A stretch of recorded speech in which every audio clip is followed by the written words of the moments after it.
시청자 여러분 안녕하십니까. 이가혁 라이브 이가혁입니다. 오늘 저녁 8시 서울 광화문 광장에서 이재명 대통령 국민 임명식이 열립니다. 시민 80명이 직접 작성한 대통령 임명장을 조형물에 걸고 이를 받은 이 대통령이 취임 각오를 다지는 자리입니다. 국민의힘은 셀프 대관식, 정치쇼라며 불참을 선언했습니다. 구속 수감 중인 김건희 씨가 남편과 다시 살 수 있을까라는 심경을 토로했다는 게 김 씨 변호인 쪽을 통해 알려졌습니다. 동정심 유발 차원의 전략 아니냐는 분석까지 나옵니다. 잠시 후 자세히 짚어보겠습니다. 그럼 오늘 함께할 4명의 해설위원 소개해드리고 백다혜 앵커의 브리핑으로 시작합니다.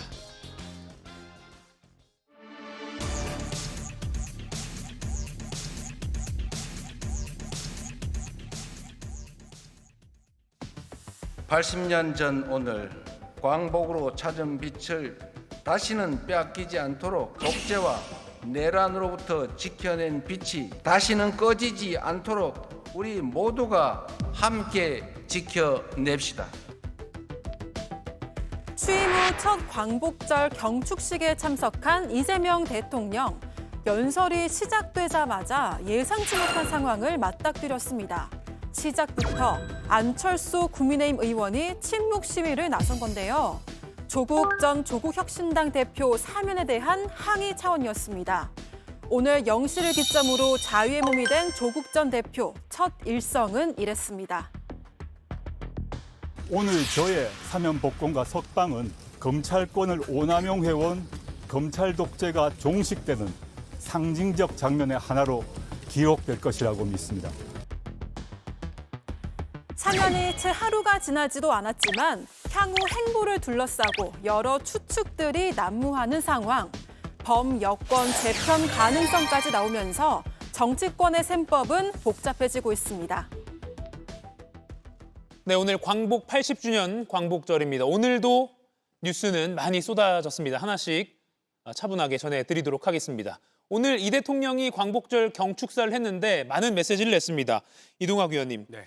어떤 부분에 좀 주목하셨습니까? 통상적으로 광복절에는 국민 통합에 관한 메시지를 많이 내죠. 예. 근데 저는 오늘 좀 주목했었던 게 증오와 혐오 내려놓자, 대립과 대결도 내려놓자 이런 이야기들을 했고 그동안 독립과 그리고 전쟁을 딛고 산업화, 민주화, IMF 위기 그리고 최근에 이 내란 이 헌정 질서의 위기까지 다 국민들의 힘으로 같이 이겨낸 거 아니겠습니까? 좋은 기억들을 서로 복돋고 특히 정치 자체가 대립의 문화 이런 것들을 좀 바꿔냄으로 인해서 국민들을 단결시켜서 우리 앞에 놓여 있는 여러 가지 위기들을 이겨낼 수 있다라고 하는 메시지가 좀 인상 깊었거든요. 근데 그런 차원에서의 노력도 이재명 정부에서 계속 이루어질 것이라고 생각하고요. 아마 올해 말이나 내년 초까지 있을 3대 특검 이런 것들이 좀 잘 마무리되면 그때가 되면 국민 통합이나 이런 것들 정치 복원이 되는 본격적인 어떤 시간이 되지 않을까 싶습니다. 예, 송영호 의원님. 오늘 광복절 메시지를 보면요. 말과 행동이 다르고 그리고 북한에 대해서는 상당히 저자세로 대화를 간청하는 듯한 그런 모습이 보여서 상당히 유감스럽게 봤습니다. 일단 첫 번째로 정부는 독립투쟁의 역사를 제대로 기록하고 국민과 함께 기억하겠다라고 했는데 정작 80주년 광복절을 맞아서 일본군 위안부 피해자 할머니들을 이용해서 사익을 채운 윤미향 전 의원을 사면하지 않았습니까? 그런 상황에서 이런 메시지가 국민들께 어떤 울림이 있겠습니까? 그리고 두 번째로 이념과 진영에 기초한 분열의 정치를 탈피하자고 했는데 정작 이재명 대통령의 인사는 민노총 출신 고용노동부 장관, 전교조 출신 교육부 총리 후보자, 그리고 통진당 출신 민주평통 사무처장 이렇게 본인의 진영의 사람들만 쓰는 인사가 계속되고 있습니다. 그리고 여당 대표는 야당을 대화의 파트너로도 여기지 않고 악수조차 거부하고 있지 않습니까? 마지막으로 지금 어제 북한의 김여정이 우리 대한민국에 대해서 아주 험한 언사로 맹비난했습니다. 꿈을 너무 많이 꾸면 개꿈이 된다. 잔꾀는 허망한 개꿈에 불과하며 전혀 우리의 관심을 사지 못한다. 이런 담화를 했는데 바로 그 다음 날인 오늘 대통령의 메시지는 북한에 대해서 대단히 저자세로 대화를 간청하는 듯한 모습처럼 보여요. 대통령의 메시지도 상황과 맥락에 맞게 관리되어야 됩니다. 이 점에 대해서 대단히 아쉽다는 말씀 다시 한번 드립니다. 예, 여야 패널의 이 평가가 극명하게 엇갈렸습니다. 조윤삼 위원님, 일본에 관한 언급도 좀 주목되는 것 같아요. 지난 정권에는 과거사 언급이 없었는데 이번엔 되살아났습니다. 그러면서도 글쎄요, 한일 정상회담을 앞두고 있어서 그런지 톤 조절에 신경을 쓴 모습이다 이렇게 평가가 나오거든요. 네, 그렇다고 봐야 되겠습니다. 지난 윤석열 정부에서는 일본의 사과를 요구하는 그런 메시지가 전혀 나오지 않았죠. 그럼에도 불구하고 이번 이재명 정부에서는 어떻게 보면 구체적인 사안, 과거 문재인 정부에서는 위안부 문제라든가 아니면 강제징용 문제에 대해서 적극적인 사과와 보상을 요구하는 그런 메시지를 전하기도 했지만 이재명 정부에서는 그러한 부분에 대해서는 구체적으로 언급하지 않은 채 상생과 협력하는 미래지향적인 한일 관계에 대해서 구체적인 그런 모습을 보여준 게 아닌가라는 생각이 듭니다. 앞서 말씀하셨다시피 오는 23일과 24일 일본 총리와의 그런 정상회담이 예정되어 있지 않겠습니까? 예. 그 정상회담에서 일본 측의 성의 있는 대답을 요청하는 그런 부분도 있지 않을까 싶습니다. 예, 과거를 직시하되 미래로 나아가는 지혜를 발휘해야 할 때다 이렇게 말을 했습니다. 그리고 같은 자리에서요. 북을 향한 메시지도 이 대통령이 내놨는데요. 잠시 들어보겠습니다.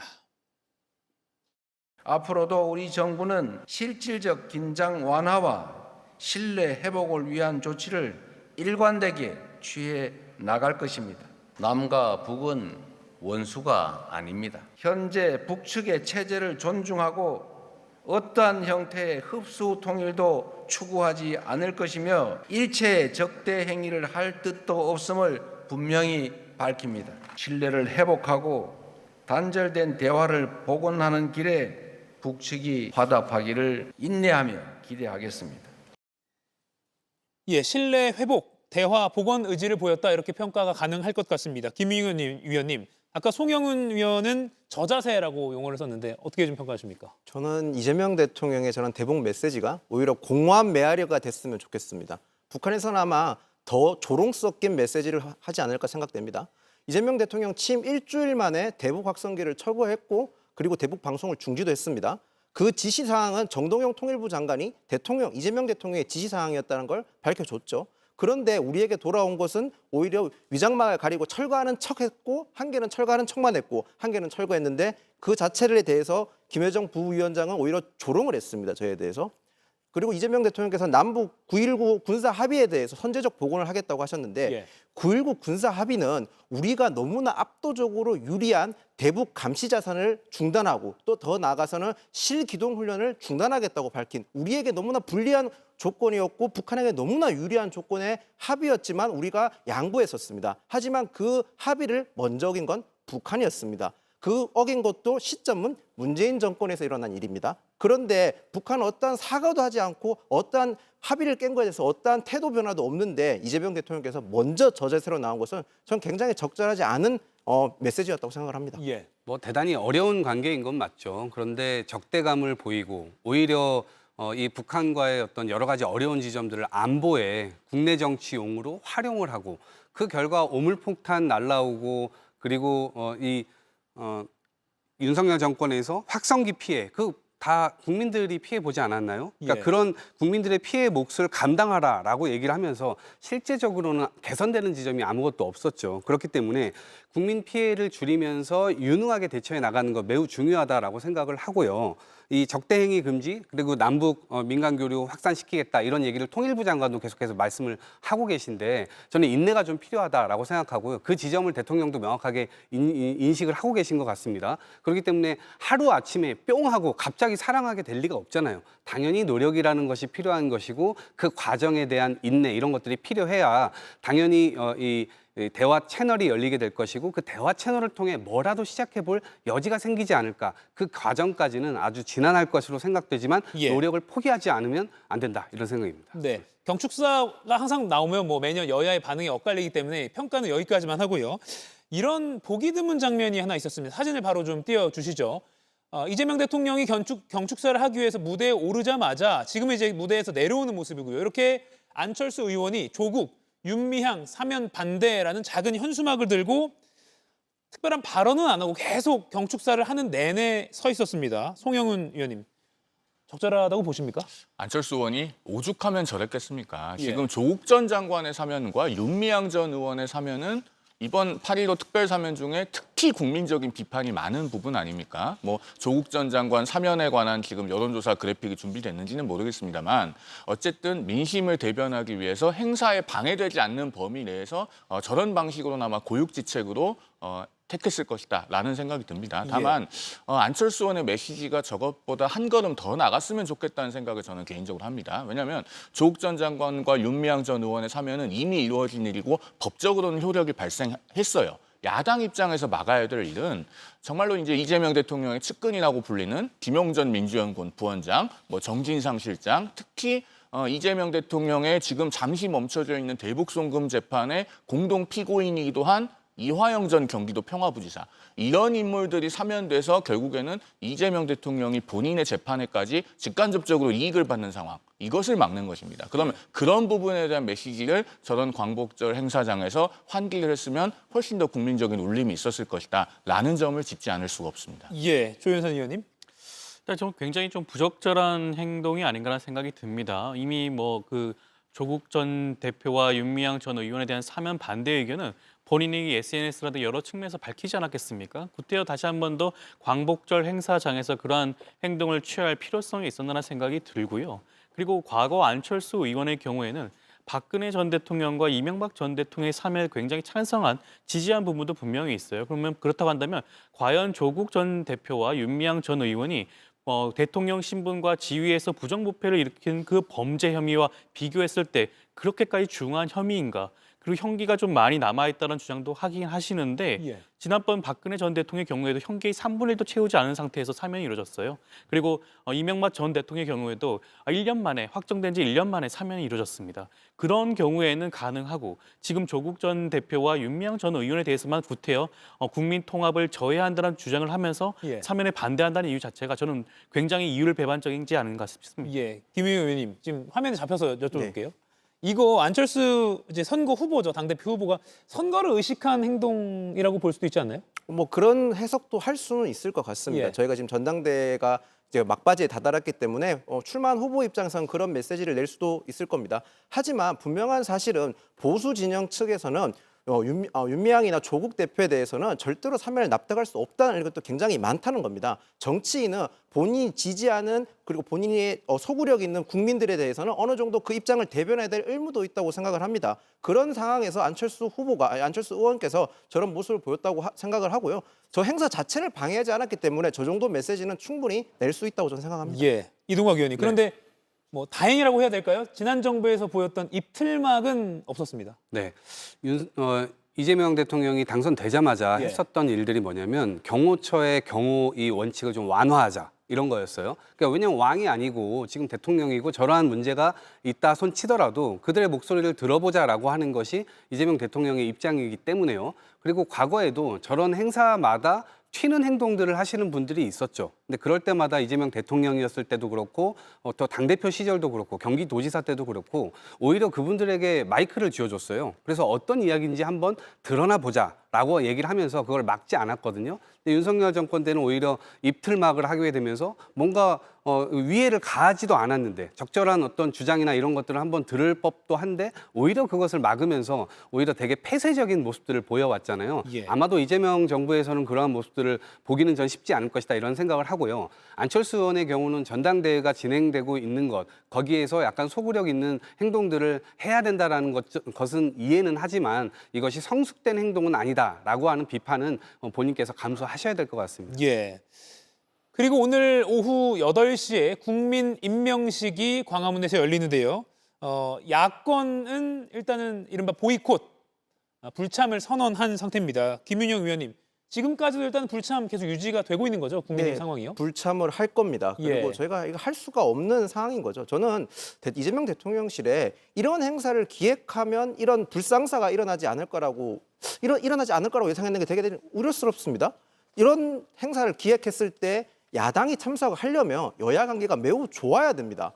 하지만 지금 정치적 상황에서 갈등이 극대화된 상황인데 네. 그럼에도 불구하고 저는 행사를 개최했다는 것 자체가 저는 이해가 잘 되지 않고, 거기다가 정청래 민주당 대표 같은 경우는 국민의힘을 악수조차 안 하고 있지 않습니까? 악수는 사람과 하는 거라고 그런 식으로 원색적인 비난을 하는데 저희 보고 참석을 하라고 하는 것은 지나치게 거대 여당이 힘자랑한 걸밖에 안 보입니다. 거기다가 지금 저희 입장에서는 아까 이미 여러 차례 얘기했지만 예. 조국이나 윤미향 사면은 저희 입장에서는 도저히 용납할 수 없는 겁니다. 역사적으로나 정치적으로나 도저히 용납할 수 없는 사면을 해놓고 나서 저희에게 그 자리에 와서 이재명 대통령에 대한 취임식에 박수를 쳐달라고 얘기하는 거는 저는 도저히 납득할 수 없는 처사라 생각합니다. 예.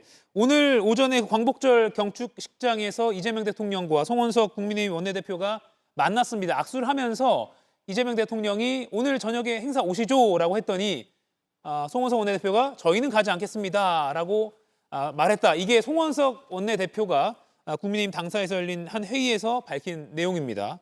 조윤삼 위원님, 일단 반쪽 임명식은 진행이 그렇게 될 것 같아요. 국민의힘이 끝까지 참석을 하지 않겠다고 고집을 피운다면 어쩔 수가 없겠죠. 말씀하신 대로 반쪽짜리 취임식이 될 수는 있겠지만 이번 취임식은 여야가 함께 있는 것도 중요하겠지만 국민들이 그 자리에 함께하는 국민 임명식의 그런 행사입니다. 그런 행사의 취지에 부합하기 위해서라면 사실 야당 입장에서 이러한 제안을 거절할 필요는 저는 없다고 보여지고요. 앞서 사면과 관련해서는 대통령의 고유 권한을 행사함에 있어가지고 여러 가지 논쟁과 논란이 있을 수는 있습니다. 그렇다고 하더라도 취임식 현장을 보이콧한다는 자체는 예. 유례가 없는 그런 일이라고 할 수가 있겠고요. 이재명 대통령이 오늘 오전에 직접적으로 야당 비대위원장에 직접 요청까지 하지 않았겠습니까? 그 정도로 적극적으로 요청을 했음에도 불구하고 이에 불응한다는 자체가 어떻게 보면 야당 스스로 대화를 거부하는 그런 모습이 아닌가 싶어서 굉장히 우려스러운 게 아닌가 싶습니다. 예. 제가 마침 화면에 잡혔으니까 한 네. 말씀만 좀 드릴까요? 송원석 비대위원장이 저 국민 임명식이라고 하는 자리를 셀프 대관식이라고 정의했잖아요. 셀프 대관식의 역사적인 원조는 1804년 나폴레옹입니다. 나폴레옹의 대관식이라고 하는 다비드가 그린 그 유명한 그림 아시죠? 나폴레옹이 교황으로부터 황제의 관을 받아서 쓰는 게 아니고 본인이 황비인 조세핀에게 관을 씌워주려고 하고 있는 그 장면이 그려졌습니다. 나폴레옹은 교황으로부터 관을 스스로 받아서 자기가 썼죠. 그런데 그 장면은요, 당시 그 나폴레옹의 대관식에서 사회 통합이 이루어지지 못한 중요한 장면을 상징합니다. 프랑스는 원래 가톨릭 국가였어요. 그래서 원래 서유럽의 왕이나 황제들은 전부 다 교황으로부터 관을 받아서 썼습니다. 그런데 프랑스 대혁명이 일어나서 가톨릭의 재산이 전부 몰수가 돼요. 그리고 나서 나폴레옹이 집권했잖아요. 이 대관식 자리에 당시 교황이었던 비오 7세를 초청을 합니다.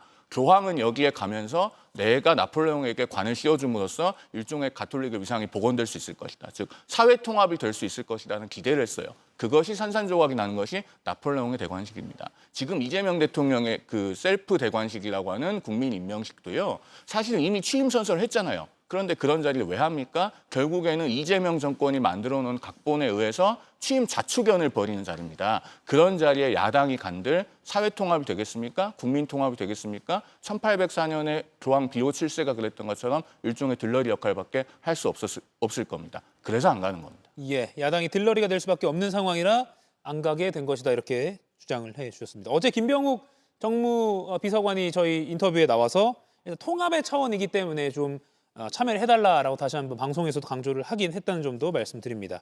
이동학 의원님 짧게 이거 여쭐게요. 네. 그럼 이런 상태가 계속 되면 일주일 뒤에 국민의힘 새 당대표가 나올 거잖아요. 네. 그래도 정청래 대표와 악수하는 장면을 보기는 당분간 어렵지 않겠습니까? 저는 당분간 갈등 국면이 지속되는 것도 나쁘진 않다고 봅니다. 갈등이 꼭 나쁜 건 아닙니다. 왜냐하면 그것이 나중에 터지면 정반합으로 다시 가는 길에 어떤 중요한 계기가 될 수도 있는 것이거든요. 특히나 지금 국민의힘이 헌법 바깥으로 나가고 그 바깥으로 나간 행동 자체를 계속해서 옹호하고 있는 주류 측의 입장들이 있고 예. 그런 입장을 견지하고 있는 사람이 지금 당대표에 당선될 가능성이 굉장히 큰 상황입니다. 그렇게 되면 실제로 이 정상적인 중앙값으로 국민들의 어떤 보편적 정서 안으로 들어오기가 굉장히 어렵게 되겠죠. 그런 차원에서 여당 입장에서는 정상화시키는 작업들도 함께 도와줘야 될 측면들도 있고 또 국정을 끌어나가야 되는 어떤 부담도 계속 있는 겁니다. 그런 차원에서 야당의 변화를 촉구하기 위해서 저런 행동들을 할 수도 있다고 보고요. 다만 대통령께서 정치 복원을 계속해서 이야기하고 있잖아요. 그러니까 그동안 이 사법 권력을 가지고 야당을 포갑하거나 이런 것들이 계속 반복돼 왔는데 이번 3특검 이후에 새롭게 정치 복원을 통해서 실제 국민들이 원하는 길로 정치인들이 한번 움직여보자.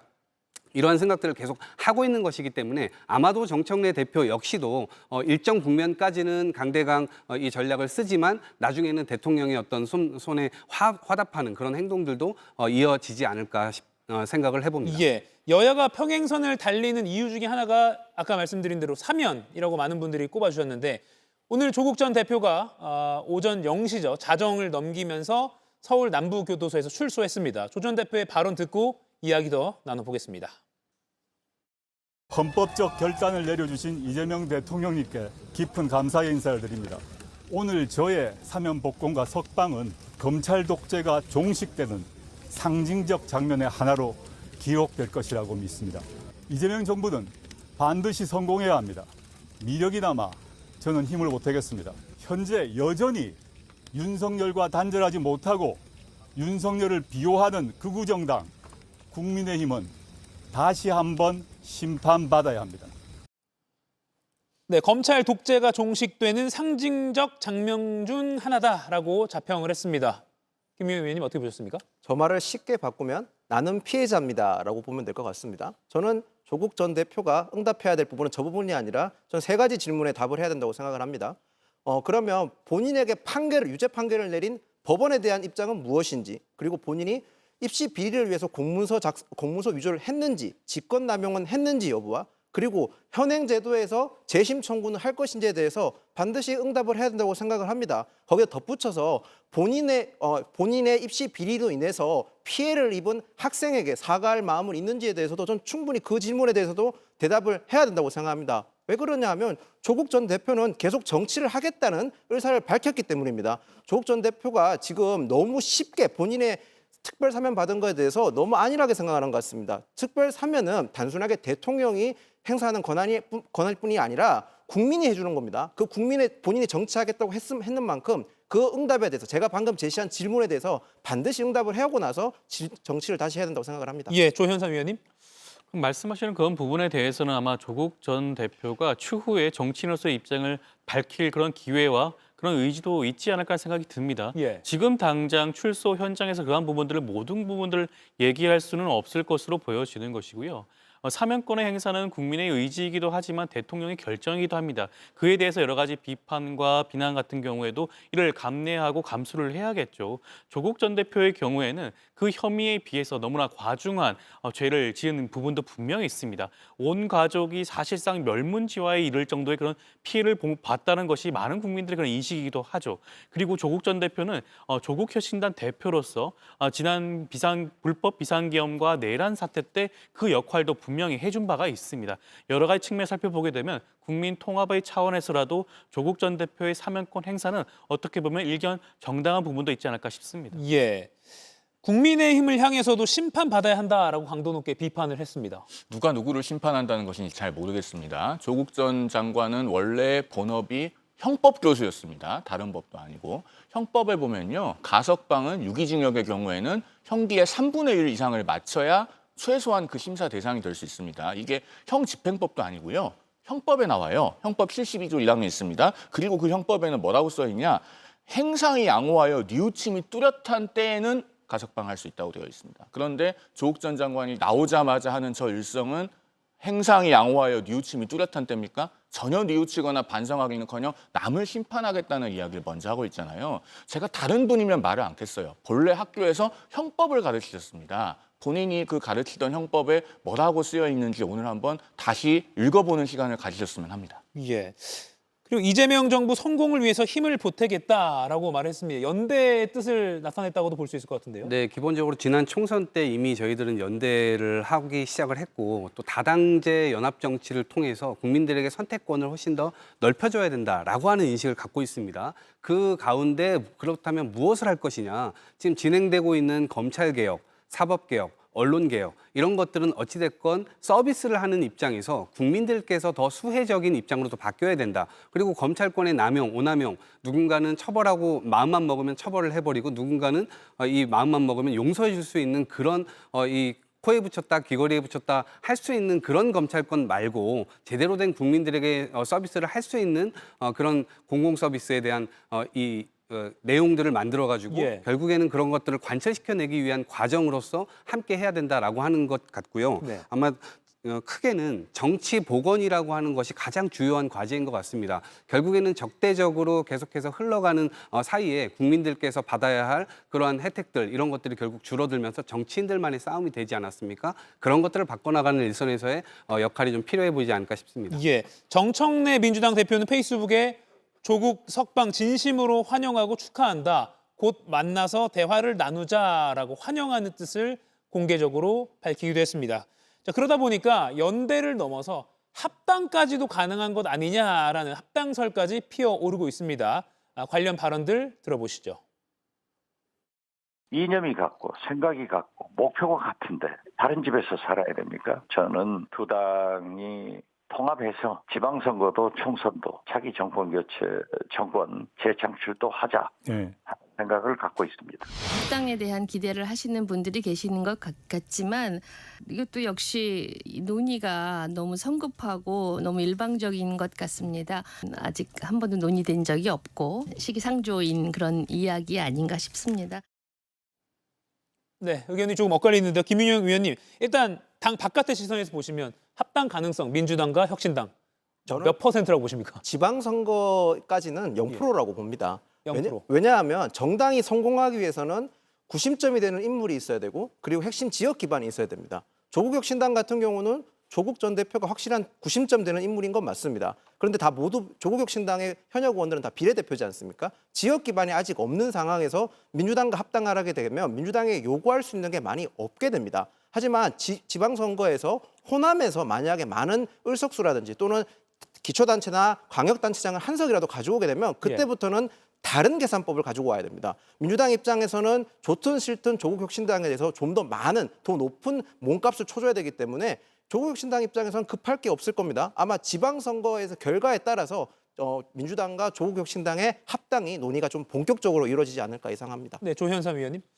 민주 진보 진영의 입장에서는 다음 지선은 굉장히 중요하다고 할 수가 있어요. 대선에서 승리했다고 하더라도 차기 지선에서 승리하지 못한다면 그것 자체는 큰 위기로 닥쳐올 수가 있습니다. 그렇다고 한다면 민주 진보 진영을 대표하는 민주당과 조국혁신당이 함께 연대하여 선거를 치를 필요성이 저는 굉장히 높다. 그리고 그럴 필요성도 충분하다는 생각이 들고요. 그렇다고 한다면 지선 이전에라도 충분히 당 차원에서 합당이라든가 여러 가지 측면의 논의가 필요한 부분이 있지 않을 것인가.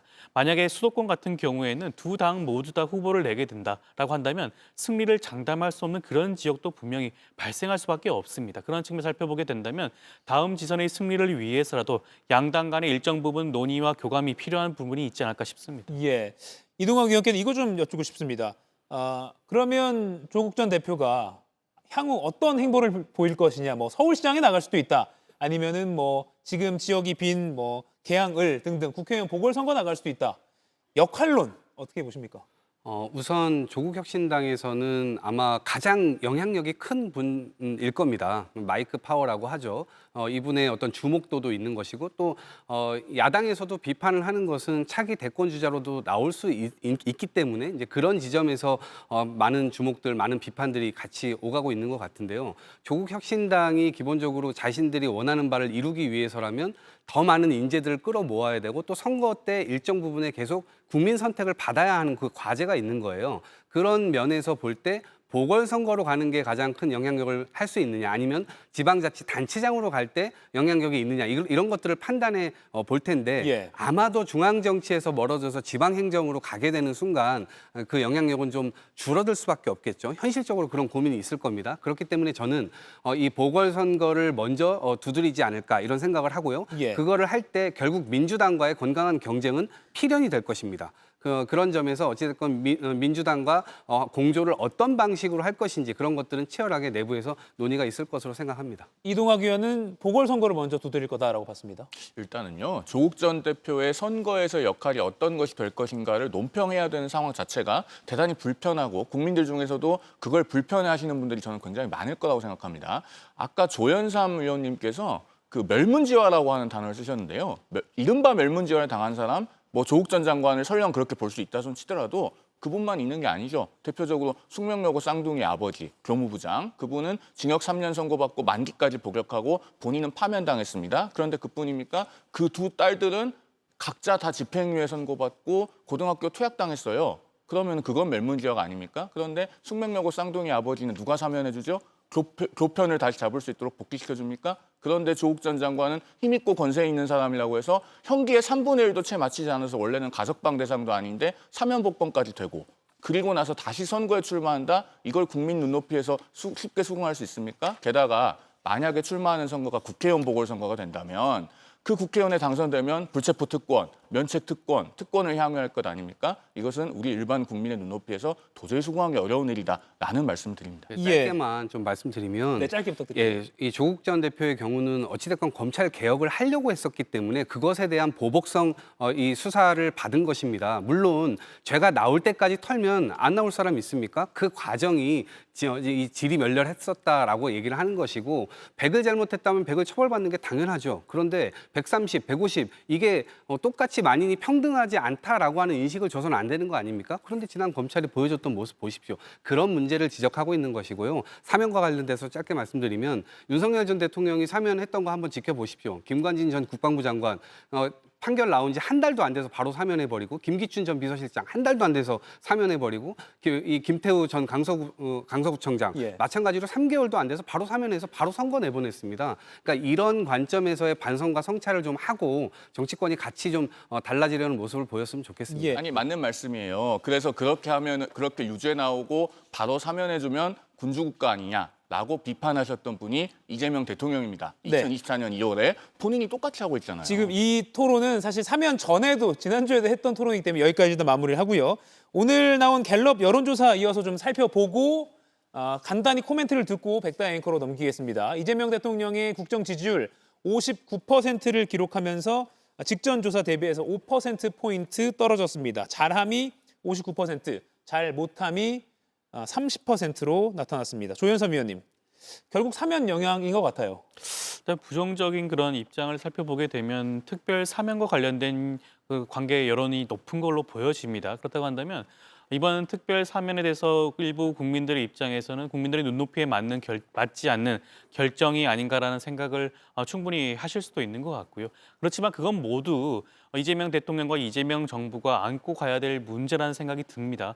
특별 사면 자체는 어떻게 보면 일회성 이벤트라고도 할 수가 있죠. 앞으로 우리나라 국민들이 더 잘 살고 잘 살 수 있는 민생 경제 회복을 위한 그러한 모습을 보여준다면 이러한 지지율 추이는 다시 한번 반등할 수도 있지 않을까 싶습니다. 예, 김영욱 의원님. 저는 일회성 이벤트라고 생각하지 않습니다. 조국 전 장관 같은 경우는 대단한 범죄가 아닌 그냥 입시 비리 범죄로 형을 살았던 사람입니다. 거기다 계속 정치를 하겠다고 한 만큼 계속적으로 국민들의 응답이 있을 거고, 거기에서 명확한 대답을 하지 못한다면 계속 지지율은 하락할 겁니다. 윤미향 의원 역시 마찬가지입니다. 본인은 전혀 반성하고 있지 않습니다. 심지어 광복절 날 일본군 위안부 피해 할머니의 후원금을 횡령한 사람에 대해서 저렇게 사면했다는 것 자체는 두고두고 계속 이재명 대통령의 꼬리표처럼 따라 붙을 겁니다. 예, 여기까지 듣고요. 백다 앵커가 다음 이슈 여러분께 전해드리겠습니다. 우리가 다시 만날 수 있을까? 남편과 다시 살 수 있을까? 드라마 대사가 아니라 특검 조사에서 김건희 씨가 남긴 말입니다. 동정심을 유발하기 위한 전략일까요? 이 발언과 다르게 핵심 의혹들에 대해서는 입을 다물었습니다. 피의자는 대부분의 피의 사실에 대하여 진술 거부권 행사하였고, 특검은 8월 18일 추가로 소환하여 조사할 예정입니다. 18일로 예정된 조사도 변호사를 접견하고 나서 출석 여부를 알려주겠다고 하는 김 씨. 이렇게 문제에 직면할 때마다 회피하는 모습은 이번이 처음이 아닌데요. 나보고 팔고 다니지 말아라. 그리고 자기랑 통한 거 뭐 싹 지우고 몹세라. 뭐 이렇게 얘기해갖고. 남편은 속옷 저항, 아내는 모르쇠 전략으로 일관하는 전직 대통령 부부. 그나마 있던 예우마저 사라진 지금, 이제는 감정에 호소하기보다는 의혹들에 대해서 성실하게 대답해야 할 시간입니다. 네, 김건희 씨가 내가 다시 남편과 살 수 있을까? 우리가 다시 만날 수 있을까라는 일종의 심경 고백을 했다는 내용이 김 씨의 변호인 측을 통해서 언론에 알려졌습니다. 글쎄요, 네 분께 짧게 그냥 평론을 좀 여쭙겠습니다. 뭐 전략적인 판단일까요? 글쎄요, 전략적이라면 대단히 뭐 빵점짜리 전략이죠. 저는 그냥 영화 제목이 계속 쏟아지고 있는 것 아닌가? 우리가 다시 만날 수 있을까? 이거 영화 제목 같아요. 그리고 윤석열 전 대통령의 헌재에서 뭐 호수 위의 달 그림자 이런 것도 영화 제목이죠. 그리고 벌거벗은 임금님. 의자왕 윤석열 이런 것들이 계속 쏟아져 나오다 보니까 오히려 스스로들이 조롱받는 그런 전략을 사용하는 것이 좀 의아하다 이런 생각이 듭니다. 예. 있을 때 잘하지라는 말씀을 드리지 않을 수가 없죠. 그 대선 후보 시절에 본인이 국민 앞에서 남편이 대통령이 되더라도 아내의 역할에만 충실하겠다라고 이야기하지 않았습니까? 예. 그 말을 철저하게 배신하는 삶을 살아온 것이 김건희 씨 본인입니다. 그리고 남편인 윤석열 전 대통령이 재구속된 뒤에 면회는 갔습니까? 면회 갔다는 보도를 제가 한 번도 본 적이 없거든요. 그리고 영치금은 넣어줬습니까? 넣어줬으면 아마 변호인이 그 계좌 공개 안 했을 겁니다. 그런 것만 보더라도 이런 말은 전혀 진정성이 없고 아마 국민들께 아무런 울림이 없을 겁니다. 예, 조현삼 위원님. 저는 김건희 씨의 그런 발언에 답을 드리자면 아마 다시 만나기가 쉽지가 않을 겁니다. 두 분이 다시 만나기 쉽지 않을 것이고 지금 그와 같은 발언을 하는 것 자체는 일부 극성 지지층들을 대상으로 감정적인 호소를 하는 것으로 보여지는데 그것 자체가 이번 재판에 미치는 영향은 굉장히 좋지 않을 것이다. 오히려 역효과가 날 가능성이 높지 않을까라는 생각이 듭니다. 네. 기댈 수 있는 곳은 동정 여론밖에 없다 보니 저런 궁박한 저런 변명을 했다고 생각을 합니다. 전혀 도움되지 않는 말이라고 생각을 합니다. 예.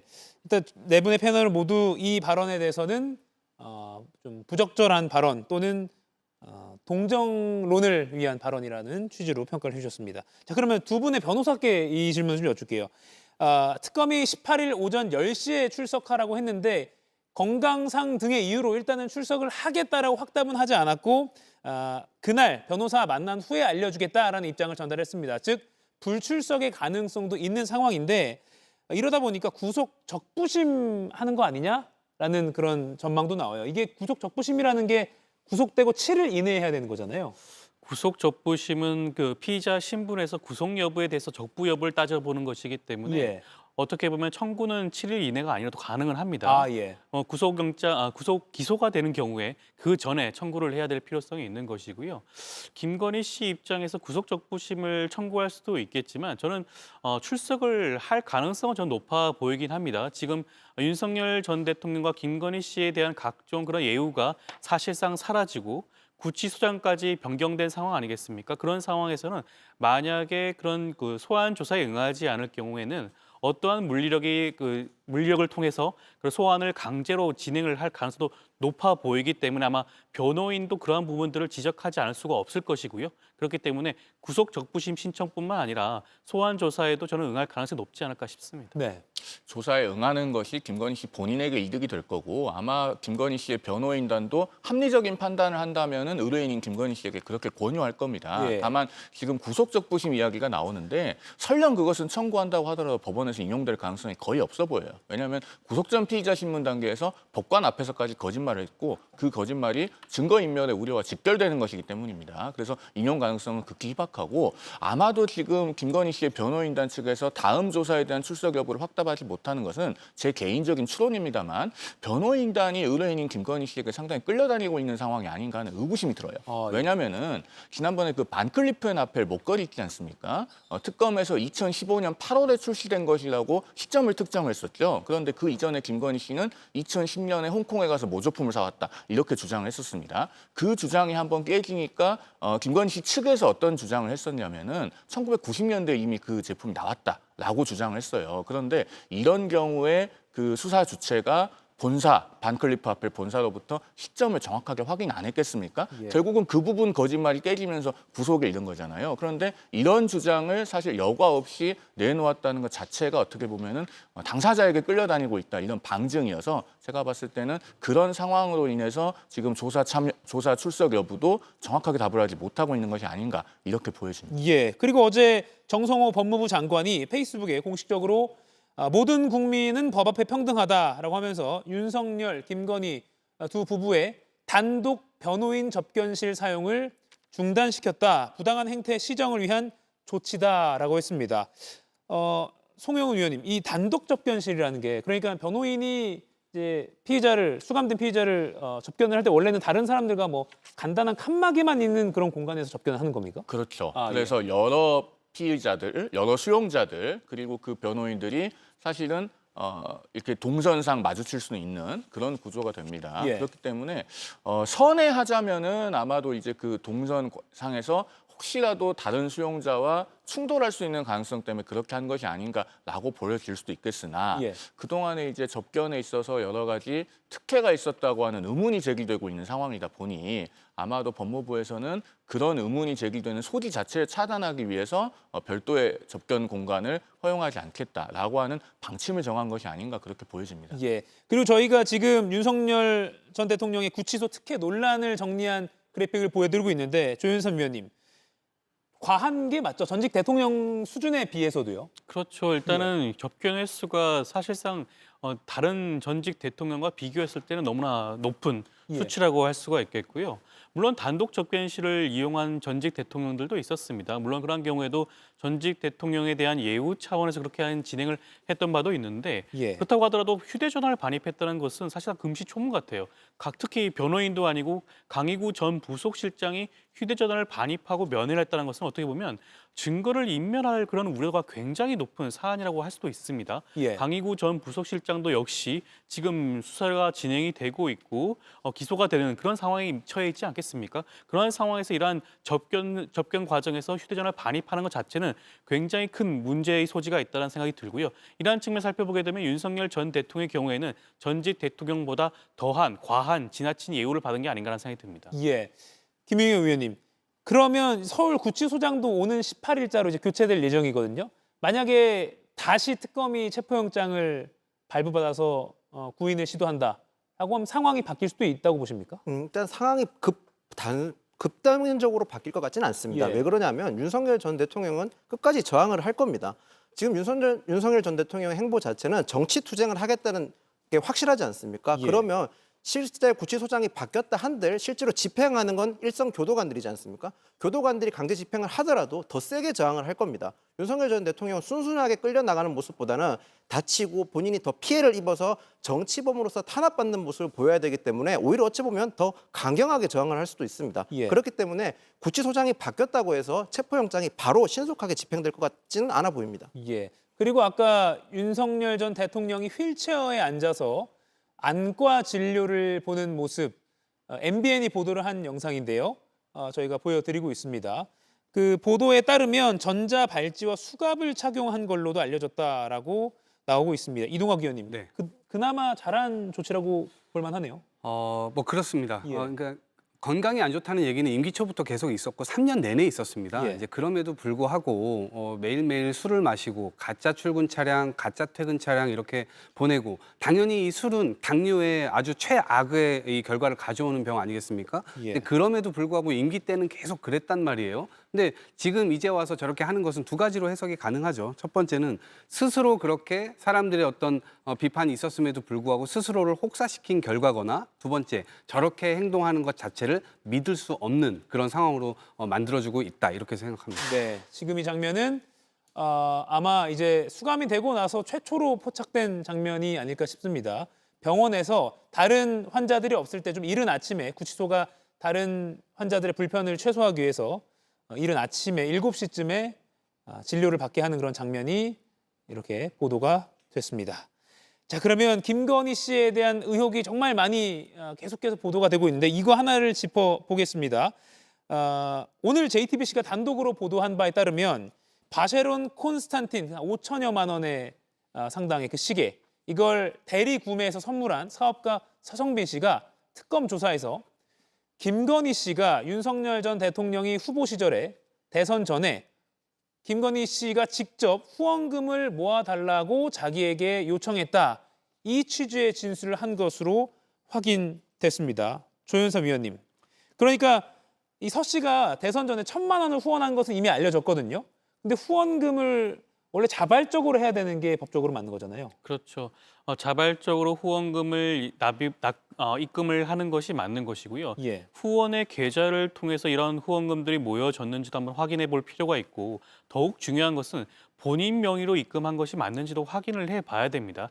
타인의 명의를 사실상 도용을 해서 특정인이 모든 후원금을 납입을 했을 가능성도 사실 한번 따져봐야 될 문제라고 할 수가 있겠고요. 예. 만약 그렇다고 한다면 그것은 정치자금법 위반 혐의가 짙어질 수밖에 없는 부분이기도 합니다. 그리고 단순히 정치 자금을 후원의 계좌를 통해서 입금을 하였다고 하더라도 그것이 특정한 목적을 가지고 특정한 이익을 기대를 가지고 했다고 한다면 예. 그것 자체가 추후에 뇌물죄 혐의로 한번 수사를 받아볼 필요성도 있지 않을까 싶습니다. 아, 네. 이재명보다 빨라야 한다라는 그런 문장도 언급을 했다고 하더라고요. 정치자금법 위반, 이것도 특검이 조사를 해야겠죠? 그런데 그 부분은 현재 서 씨의 말만 가지고 단정하기는 어렵습니다. 예. 왜냐하면 우리가 대선이 됐든 뭐 총선이 됐든 어떤 단위의 선거가 됐든 선거를 치르는 쪽에서는 후원금을 당연히 적극적으로 모금하고 싶어 하고 그래서 예. 주변 사람들에게 후원을 독려해달라 그렇게 해서 후원금이 많이 차게 해달라고 권유하는 것 자체는 법적으로 전혀 문제가 안 됩니다. 다만 조금 전에 이제 조현삼 의원님께서 지적해 주신 것처럼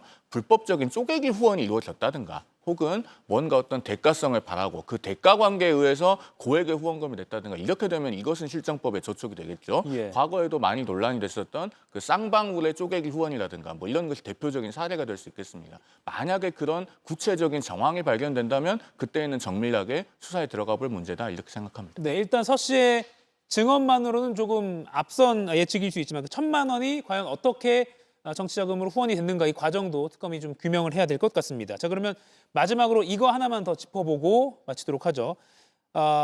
나토 목걸이 서희건설이 이걸 줬을 때 나토 목걸이뿐만 아니라 이게 문제가 되니까 당시 시민단체가 고발하고 언론이 보도를 하니까 김건희 씨가 방금 이 시계를 선물한 서성빈 씨에게도 연락을 해서 통화 싹 지우고 없애라라고 요구했다는 겁니다. 그러니까 나토 목걸이가 서희건설이 준 나토 목걸이가 문제가 됐는데도 서성빈 씨에게 전화를 해서 나와 통화한 내역 싹 지우고 없애라라고 말했다는 겁니다. 김윤영 의원님, 증거를 없애려고 한 정황일까요?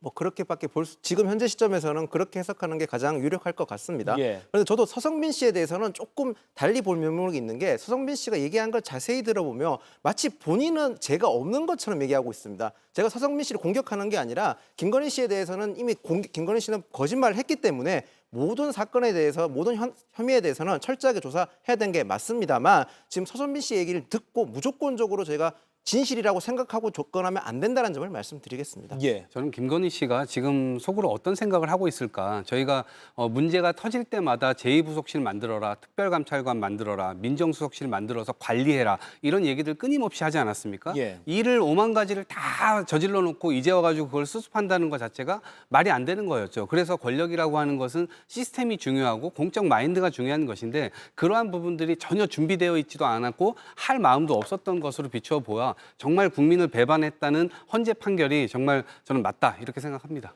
예.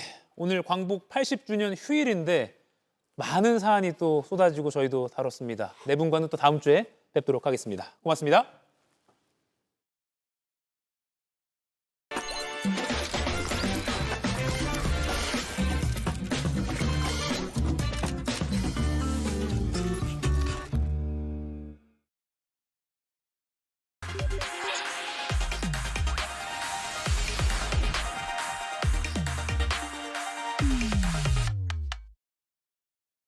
좀 더 깊이, 더 자세히 들어보기 위한 더 인터뷰 시작하겠습니다. 오늘 정치 고수의 맞수 토론, 김진욱 더불어민주당 전 대변인, 윤희석 국민의힘 전 선임 대변인 두 분 나와 계십니다. 어서 오십시오. 네, 안녕하세요.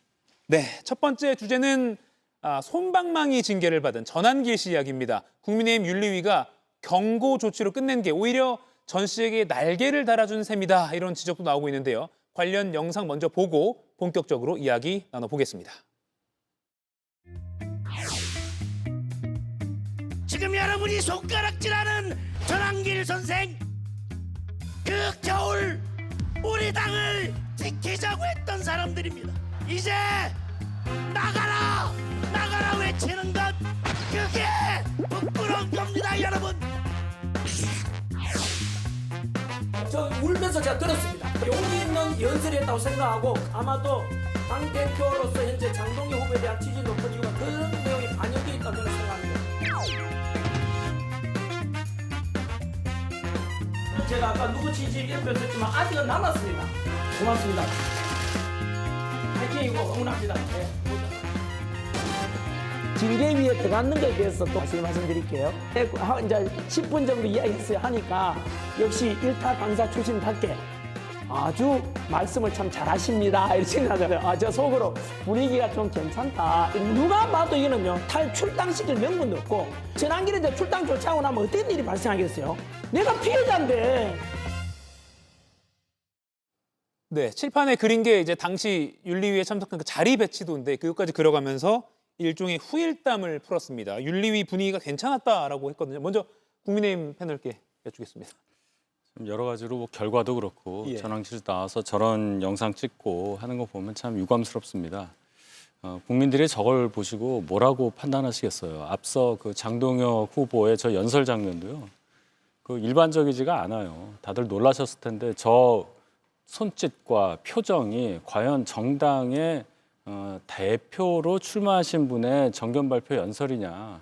당원을 향해서 손가락질하는 것은 도대체 무엇이냐는 생각을 하게 되고요. 일단 윤리위 결정이니까 저희가 뭐 어떻게 하겠습니까마는 중요한 게 빠졌습니다. 예. 전한길 씨는 뭐 당원이고 뭐 언론 비표 가지고 들어갔다 이런 걸 떠나서 저희 당의 가장 큰 행사라고 할 수 있는 전당대회의 진행을 방해했어요. 예. 후보자의 연설을 방해했다는 거죠. 그것만으로도 굉장히 큰 그런 징계를 받아야 하는데 윤리위원회에서 그 부분을 전혀 짚지 않고 누구 때문에 소란이 벌어졌느냐 거기에만 집중해서 판단을 내린 것으로 봅니다. 아이들 싸움 할 때 보면은 누가 먼저 때렸니, 누가 먼저 욕을 했니, 뭐 이 정도만 밝히고 뭐 김근식 후보가 먼저 도발을 했다느니 배신자라는 말은 전한길 씨가 먼저 한 게 아니라느니 이런 정도 판단 근거를 가지고 경고라는 가장 가벼운 징계를 내린 것 대단히 유감스럽다고 다시 한번 말씀드립니다. 예.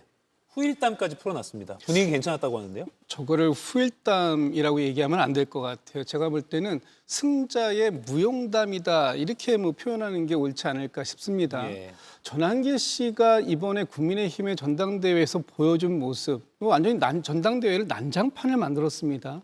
그런데 그런 모습에 대해서 본인이 아주 무용담을 얘기하듯이 내가 피해자다 이렇게 당당하게 얘기하고 그 부분에 대해서 국민의힘의 윤리위가 인정해 준 이런 상황이다라는 것 저는 또 도저히 납득이 안 가고요. 이럴 것 같으면 왜 윤리위를 개최했을까? 이 윤리위에 넘긴 사람이 누구냐 하면 송원석 비대위원장이십니다. 예. 송원석 비대위원장께서 이렇게 말씀하셨잖아요. 죄질이 매우 엄중하다. 그렇기 때문에 이건 중대하게 처벌해야 된다. 이거 징계해야 된다. 이렇게 얘기하고 윤리위를 개최했는데 그 윤리위에서 솜방망이보다도 더 가벼운 경고 조치를 했습니다. 근데 제가 좀 더 어이가 없었던 건 윤리위 안에서는 이것은 징계 사유가 되지 않는다. 기각시켜야 된다. 이렇게까지 말씀하신 분이 계셨다고 그럽니다. 아니 무슨 출당, 제명 뭐 아니면 하다못해 당원권 정지 정도도 아닌 예. 경고하는 것조차도 이렇게 당내에서 이견이 있었다. 이런 부분들을 어떻게 저희가 납득을 해야 될지 잘 모르겠고 결과적으로 보면 국민의힘은 이제 전한길 씨가 완전히 국민의힘에 착근되는데 자양분을 만들어준 셈이에요. 이제 전한길 씨 좀 전에 저 의기양양한 모습 봤지 않습니까? 앞으로 전한길 씨가 국민의힘의 최대 그 지분을 가지고 있는 주주 행세를 할 날이 며칠 안 남았다 이렇게 보여집니다. 예. 이게 좀 궁금합니다. 많은 국민들 그리고 아까 당 지도부의 판단과는 상당히 동떨어진 결론이 나왔는데 이건 뭐 이게 절차상으로는 제대로 다 됐는데 뭔가 입김이 작용한 겁니까? 뭐 내부의 좀 분위기가 어떻습니까? 왜 이런 결론이 나온 겁니까? 일단 이제 윤리위도요. 예. 지도부가 바뀌면 새로 임명을 합니다. 지금 여상원 윤리위는 권영세 전 비대위원장이 비대위를 꾸릴 때 새로 임명이 된 그런 윤리위예요. 예. 뭐 권영세 전 비대위원장과 제가 볼 때는 뭐 학연도 있고 뭐 나이도 같으시고 뭐 그런 연으로 된 것 같은데 윤리위원장 한 분을 콕 집어서 얘기하는 건 아니고요. 윤리위원은 누군지 잘 모릅니다. 사실은 윤리위원장만 지금 저희가 알게 되는데 예. 대단히 현실적인 인식이 많이 결여된 판단을 내린 것 때문에 도대체 왜 저런 판단을 내렸느냐. 제가 저분의 그 백브리핑을 봤는데 예. 윤리위원회는 정책 판단을 할 수가 없다 이렇게 말씀하시더라고요. 정당의 윤리위원회입니다. 그럼 정책 판단을 하는 겁니다. 예. 여기가 무슨 법정도 아니고요. 뭐 증거주의에 따라서 증거를 면밀하게 보고 제시된 증거만 가지고 판단 내리는 그런 뭐 법원이 아니잖아요. 예. 모든 국민과 당원과 저 영상을 보신 분들 다 생각하는 선이 있는데 그것과 전혀 동떨어진 말씀하신 대로 징계거리도 안 된다고 말한 윤리위원이 있다는 것에 대해서 경악을 금치 못한다는 반응이 대단히 많다. 저는 제명 결정을 하는 것만이 현 지도부와 윤리위원회의 정치적 양심을 드러내는 것이라고 생각을 했는데 예. 이 정도의 징계가 나온 것에 대해서 제 자신이 예측을 너무 잘못한 것에 대한 자책까지 하고 있습니다. 예. 국민의힘이시니까 제가 다시 한번 더 여쭈면 그러면 사실상 면죄부를 받았다는 평가까지 나오고 있기 때문에 전환길 씨의 행보가 쉽게 말해서 뭐 아수라장을 만들었던 그런 난동 수준의 행보가 계속될 수도 있다라고 보십니까? 그렇죠. 역으로 생각하면요. 예.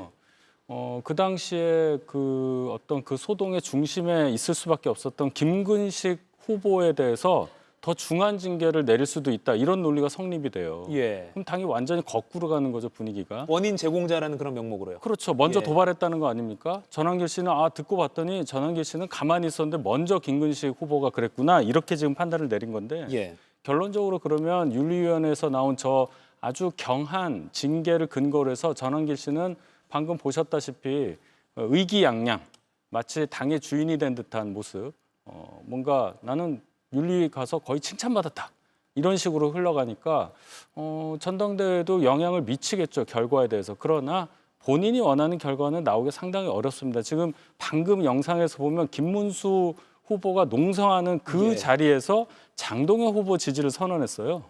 거기에 대해서 자신의 말을 다시 이제 뒤집는 말까지는 했는데 어쨌든 저분의 마음은 방금 전에 과격한 연설을 했던 장동혁 후보로 향해져 있다. 근데 과연 저것이 전당대회 표심을 자극하는 데 있어서 자극하는 데는 성공했으나 표심을 얻는 데는 그렇게 좋아 보이진 않는다. 이런 예. 평가가 많다는 것도 전해드립니다. 예.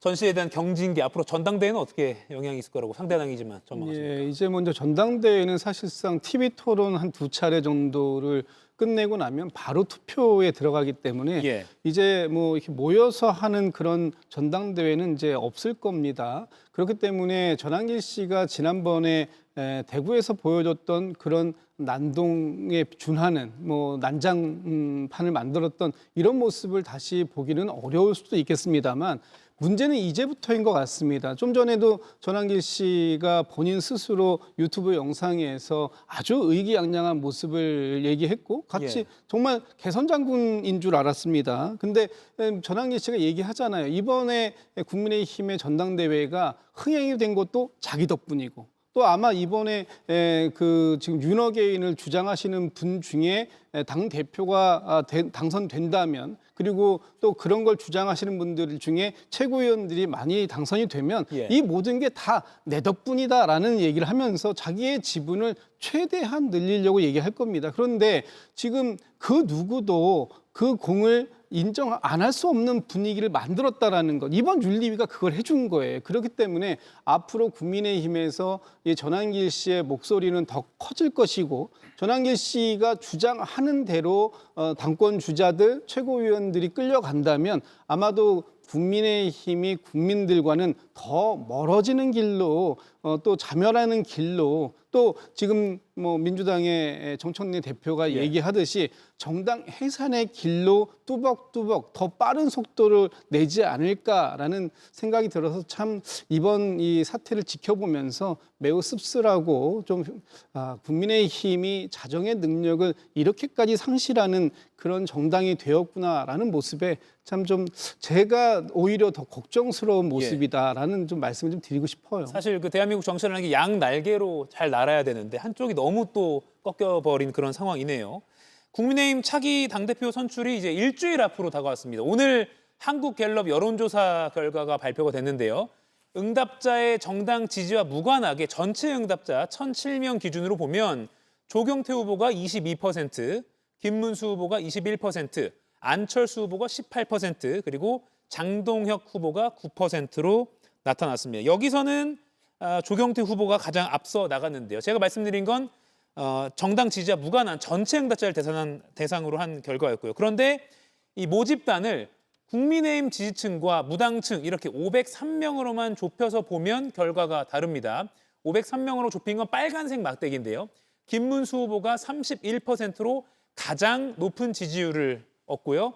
조경태 후보가 8%로 가장 낮은 지지율을 보이게 됩니다. 윤희숙 위원님, 뭐 완전히 극단적으로 바뀌는 그런 상황이에요.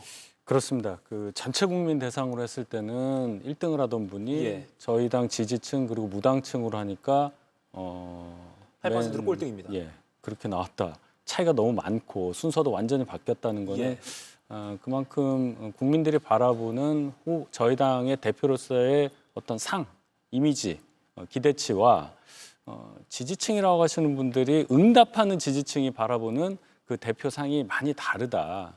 그런 상황을 반영하는 것이라고 보고 이걸 조금 더 들어가 보면요. 저희 당 그 전당대회 최종 룰을 보면 아마 더 이 차이가 벌어질 거예요. 지금은 국민의힘 지지층과 무당층을 섞었잖아요. 그 안에서도 8대2로 나눠야 합니다. 8이 국민의힘 당원, 2가 국민의힘 지지층 더하기 무당층 이렇게 해서 들어가는 거거든요. 그럼 80%를 차지하는 분들을 당원이라고 하고 국민의힘 지지층과 거의 동일하다고 하더라도 훨씬 더 그 색깔이 더 짙어지겠죠. 그래서 지금 나오는 숫자 이 여론조사가 정말 정확하고 통계적으로 정합성이 있다고 한다면 소위 말해서 개혁과 혁신을 위해서 정치활동하겠다 이렇게 선언하신 분들 두 분은 결선에 올라가기 대단히 어려운 상황이다. 전당대회가 혁신전당대회라고 명명을 하면서 출발했는데 퇴행전당대회가 되는 게 아닌가 걱정이 많이 앞섭니다. 네, 지금 그래픽 보여드리고 있는데 경선에 반영되는 룰에 따르면 김문수 후보가 이 결과대로라면요. 지금 유리한 상황입니다. 지금 저 그래프대로라면 결선 투표가 없을 수도 있겠다라고까지 지금 예상이 됩니다.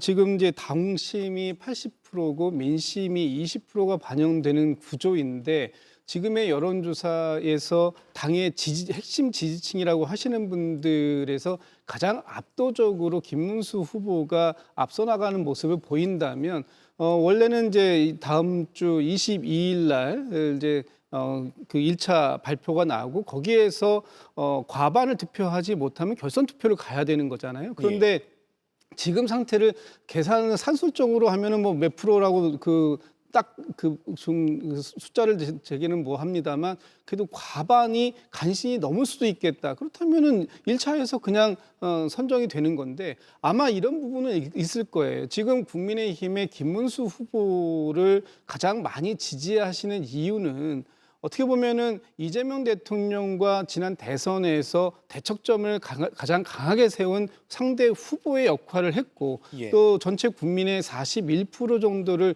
득표했던 김문수 후보에 대한 다시 한번 어떤 그 기대감 그래서 국민의힘이 그래도 소수의 야당 제1야당이지만 그래도 그 제1야당의 역할을 나름 충실해 줄 수 있는 당권 후보가 누구냐 지금 그거를 보고 있는 것 같은데 정말 좀 안타깝다라고 이제 말씀을 드려야 되는 게 김문수 후보가 보여왔던 입장이 굉장히 일관됩니다. 본인은 계속해서 사과했다, 뭐 계엄에 대해서 반대했다라고 말씀하시지만 지금 전한길 씨가 주장하고 있는 윤 어게인에 대해서 그 누구보다도 같이 동조동의하고 계시는 분 아닙니까? 그렇다면 지금 국민의힘이 이번 전당대회를 통해서 어떤 혁신적인 방안을 통해서 다시 국민들과 함께 그 보수의 건전한 가치를 세우는 정당으로 나아갈 수 있는가 하는 부분을 얘기해야 되는데 그런 미래 비전을 전혀 보여주지 못한 김문수 후보가 결선 없이 바로 당권을 갖게 된다면 앞으로 국민의힘에게 더욱더 기대하기는 어려워지는 것이 아닌가. 그렇다면 지금 국민의힘이 지난번에 뭐 최저 수준까지 지지율이 떨어졌다고 하고 요즘에 조금 반등했다고 얘기가 나옵니다만 앞으로 국민들께서 국민의힘을 믿고 지지해 줄 수 있을까 하는 부분에 대해서는 굉장히 회의적이다 이런 말씀 좀 드리고 싶습니다. 이건 윤희석 전 대변인께 좀 여쭤볼게요. 그러면 찬탄 후보들이 반전의 계기를 마련할 뭐 기회가 있을까요? 일주일 남았는데요. 뭐 선거 공학적인 얘기긴 하지만 만약에 흔히 얘기하는 단일화를 이룰 수 있다면 최소한 결선에는 진출할 수 있는 숫자는 확보할 수 있다고 생각을 합니다.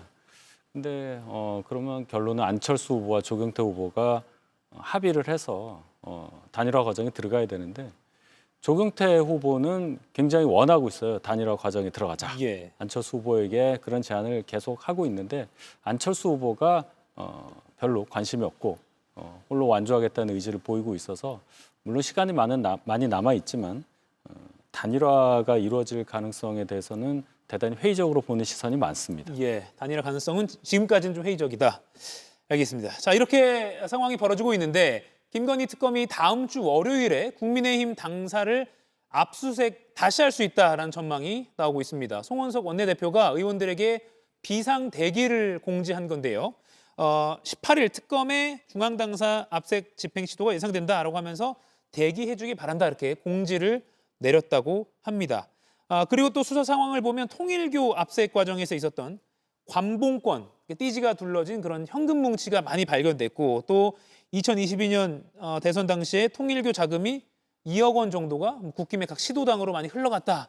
뭐 이런 보도도 많이 나오고 있습니다. 통일교가 또 계속해서 키워드로 등장하고 있어요. 이게 이제 권성동 의원 관련한 사건을 수사하다 보니까 네. 이게 커져서 결론적으로 당 전체에 지금 영향을 미친 거 아니냐. 뭐 당원 가입도 통일교 쪽 분들이 집단으로 실행을 해서 저희 당의 뭐 경선 과정이라든지 그 이후에 어떤 뭐 총선이라든지 여기에도 영향을 미친 게 아니냐 이런 것 때문에 특검에서 저희 당을 압수수색하려는 거죠. 예. 결론은 압수수색해서 확보하고 싶은 것은 당원 명단이겠습니다.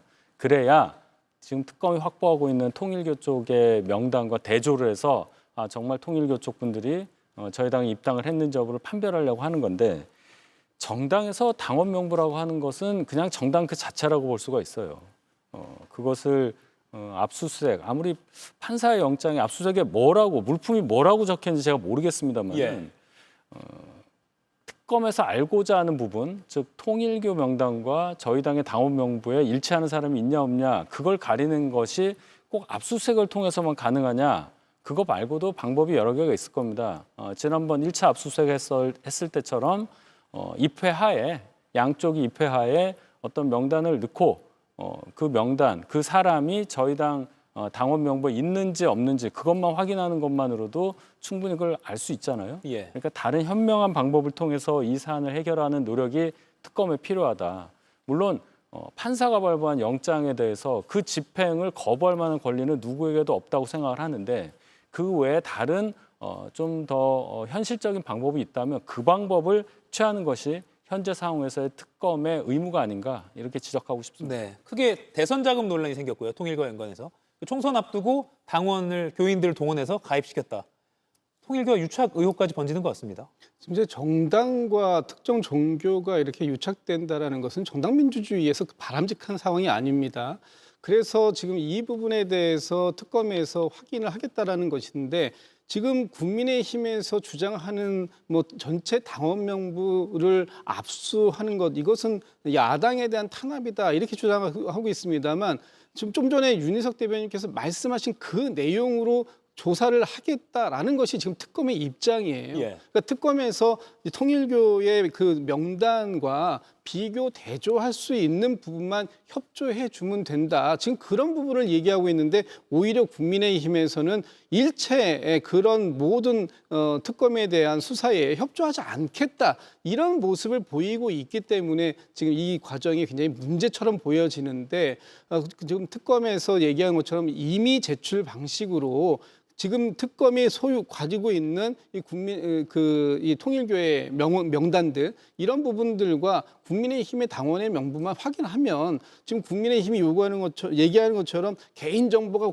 방대하게 그걸 다 가져가려고 하는 것이다. 이것이 결국은 야당을 말살하려고 하는 것이다라는 주장하고 아무 관계 없이 지금 제기되고 있는 통일교 또 권성동 의원 이런 여러 가지 문제들 특히 건진 법사를 통해서 하려고 했었다고 하는 이런 의혹들을 규명하는 차원에서 마무리시킬 수 있다. 그러니까 적극적으로 협조해 주시는 것이 지금의 이 국면을 빠르게 수습할 수 있는 유일한 해결책이다. 이런 말씀 좀 드리고 싶습니다. 예, 아무튼 국민의힘은 지금 전한길이라는 키워드 그리고 압수수색, 통일교라는 키워드 안에서 굉장히 위기 상황인 것은 자명해 보입니다. 첫 번째 주제는 여기까지 하고요. 두 번째 주제 바로 질문을 드리겠습니다. 오늘 0시에 조국 혁신당 전 대표 출소를 했습니다. 그리고 바로 그 출소한 상황에서 문 앞에서 기자들에게 이렇게 말했습니다. 검찰 독재 종식의 상징적인 장면이다라고 자평했습니다. 어떻게 평가하십니까?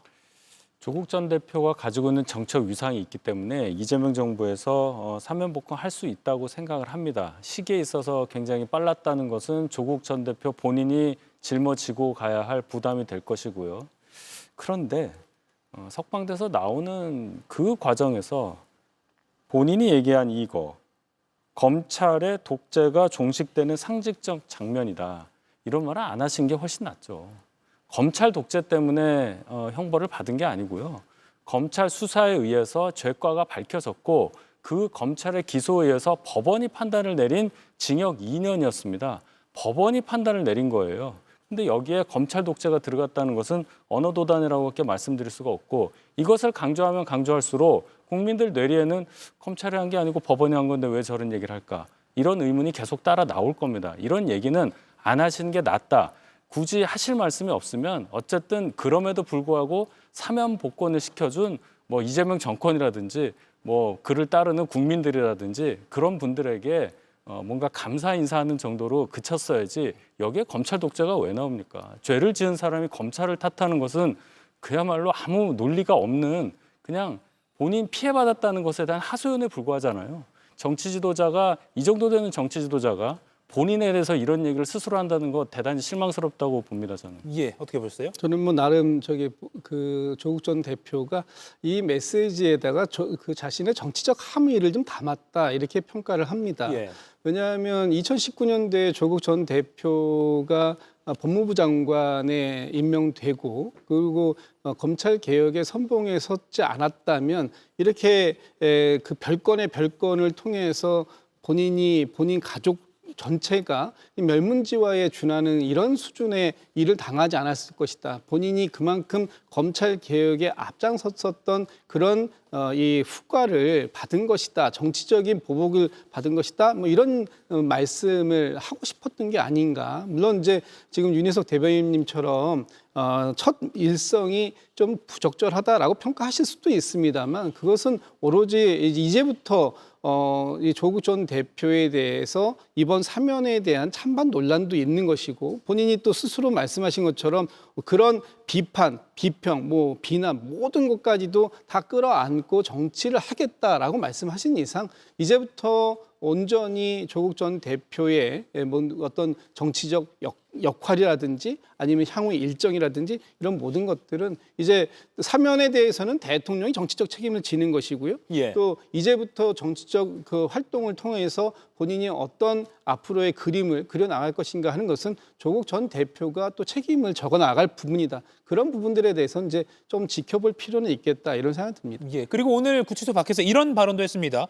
이재명 대통령님도 성공한 대통령이 되셔야 한다. 미력이나마 저는 힘을 보태겠다. 이런 발언했는데 이것도 정치적인 함의가 있을 것 같아요. 뭐 역할을 조금 뜻을 한 걸까요? 당이 다르지만 범여권이라는 아마 상징적인 의미를 담은 발언이라고 봐요. 예. 결국은 같은 곳을 바라보고 가니까 잘 협력해서 정권을 성공시키고 그 다음은 본인이 주인공이 되고 싶다. 이 말을 숨긴 그런 은유법이라고 저는 생각을 하는데 예.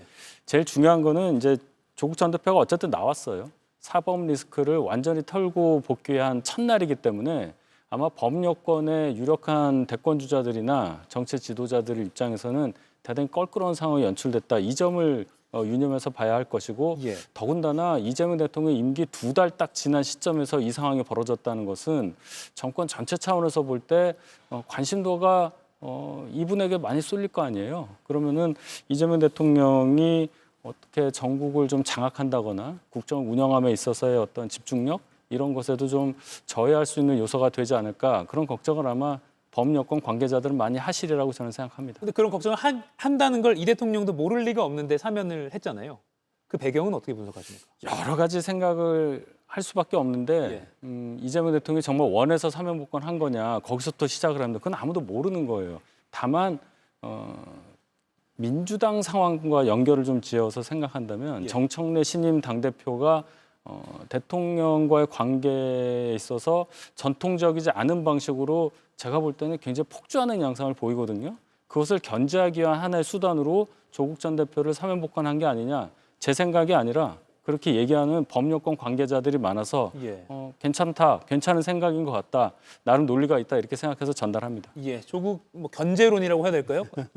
글쎄 지금 이관계 같은 말씀을 좀 주시는데 대통령께서 생각하신 큰 그림들은 저희는 아직은 확인할 방법이 없습니다. 알 수 없는 상황이긴 하지만 대통령께서 지금 당신이 소속되어 있는 민주당을 저 밖에 있는 조국 혁신당의 조국 전 대표를 통해서 견제하겠다라고 말씀하시는 건 좀 너무 과도한 상상력이다 이런 말씀 좀 드리고 싶고 앞으로 이 범 여권이라고 얘기하는 조국 혁신당과 민주당이 작년 총선에서 보여줬던 어떤 협력적 경쟁 관계 이런 부분들을 내년 지방선거까지 어떤 방식으로 가져갈 것인가 또는 내년 지방선거를 앞두고 새로운 또 형태의 이합 집산이 있을 수 있는 것인가 하는 부분에 대해서는 지금 너무나 이른 시간 속에서 판단을 구하는 것이다. 오히려 앞으로 자연스럽게 물 흘러가듯이 지나가는 과정들 속에서 지금 나왔던 많은 부분들은 자연스럽게 해소될 것이고 우리 당내에서도 지금 벌써부터 조국 혁신당과의 통합론을 말씀 주시는 분들도 계시고 사실 그건 양당 모두가 너무 섣부르다라는 말씀들을 주시는 분들도 계시기 때문에 앞으로의 상황은 또 그 상태로 지나가는 과정들 속에서 평가하면 될 것이다. 지금 당장은 조국 전 대표의 움직임 또 그것과 관계없이 좀 정청래 대표가 집권 여당의 대표로서 어떠한 역할을 본인이 보여줄 수 있는 것인가 하는 각각의 그 상황을 놓고 평가하는 것이 더 바람직하다 이렇게 보고 있습니다. 그럼 짧게 한 20초밖에 안 남았는데 합당 가능성 두 분 어떻게 보세요? 거의 없다고 봅니다. 거의 없다. 호남에서의 주도권을 가지고 양당이 치열하게 경쟁할 걸로 보이기 때문에 합당은 나중에 대선 직전이나 봐야지 지금은 어렵다고 봅니다. 어떻게 보세요? 짧게. 모르겠습니다. 정치는 살아있는 생물이다. 이런 말씀만 드리겠습니다. 알겠습니다. 살아있는 생물 여지를 남기시겠습니다. 오늘 많은 이슈가 있었는데요. 두 분과 함께 해안을 들어봤습니다. 고맙습니다. 나의 시작을 위한 EV3. 나의 꿈을 위한 EV4. 그리고 SUV의 여유로움까지 갖춘 기아의 새로운 EV. 가족을 위한 EV5.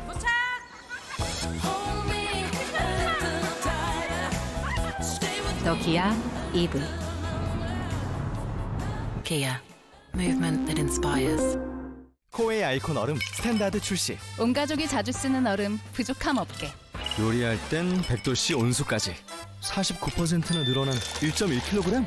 이유는 달라도 선택은 결국 코웨이 아이콘 얼음 정수기 스탠다드. 쭉 신부도 살까 했는데 켜졌다. 6시 꾸먹여 살리는 중. 어항 하나 보러 왔다가 집에 아쿠아리움 생겼다. 나의 취향 만능 알리. 알리익스프레스. 한강 다리 위에서 이런저런 지시를 하며 마치 국정 책임자인 양 빛나고자 했던 사람. 번쩍이는 명품 보석으로 빛나고자 했던 사람. 빛 공해 같았던 그 부적절한 행보에 비판이 쏟아졌지만 고쳐지진 않았습니다. 그리고 전혀 다른 성격의 빛. 진짜 빛을 낸 건 시민들이었습니다. 지난 겨울밤 저마다 작은 응원봉 불빛을 모아 빛의 물결을 만들었습니다. 어둠은 빛을 이길 수 없다는 그 노랫말은 또다시 현실이 됐습니다. 오늘 광복 80주년입니다. 빛 광자의 회복할 복, 말 그대로 빛을 되찾은 날입니다. 빛을 되찾은 역사를 이어받아 스스로 빛의 물결을 만들어 본 시민들이 여전히 그리고 똑똑히 두 눈 뜨고 지켜보고 있는 광복 80주년입니다. 오늘 한 컷이었습니다. 이유 없이 붓고 시리고 피나고 나이 탓인지 예전 같지 않고 잇몸이 보내는 이상 신호 그냥 두면 늦습니다. 4가지 복합 성분 이가탄. 잇몸 건강 이가탄으로 지키세요. 잇몸병엔 이가탄. 지구 면적의 0.0197%. 영토는 작지만 영향력만큼은 결코 작지 않은 나라, 대한민국. 전 세계를 주도하는 에너지 기술부터 LNG 운반선 기술, 첨단 방위 기술까지 세계가 대한민국을 필요로 하는 기술, 한화가 이끌어가고 있습니다. 지속 가능한 내일, 한화. A great night's sleep, night after night after night. That is the difference. The difference is temper. 네, 광복 80주년에 보내드린 이가혁 라이브 마치겠습니다. 저는 다음 주 월요일 오후 5시에 뵙겠습니다. 고맙습니다.